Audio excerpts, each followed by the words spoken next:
दिवस झालं जालना येथे दीपक भाऊ बोराडे आरक्षणाच्या एसटी मध्ये अंमलबजावणी करा यासाठी बसलेले आहेत।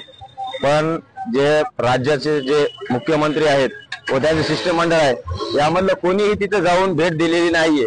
तर त्यांना मी इशारा देतो की 2 दिवसामध्ये दीपक भाऊ बोराडे यांची भेट घेऊन शिष्टमंडळाला पाठवून भेट घेऊन त्यांची जी काही मागणी आहे ती पूर्ण करून अंमलबजावणी करून घेणे, नाही तर 2 दिवसामध्ये संपूर्ण महाराष्ट्रामध्ये चक्काजाम करू आणि तरी नाही झालं तर मुंबईमध्ये जाऊन त्यांच्या छातीवर बसून धनगर आरक्षण आम्ही आणू।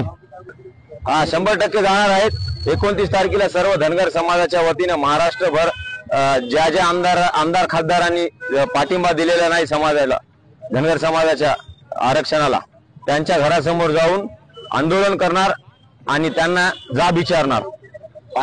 पालकमंत्री असो, आमदार खासदार असो, सर्वांच्या घरापुढे जाऊन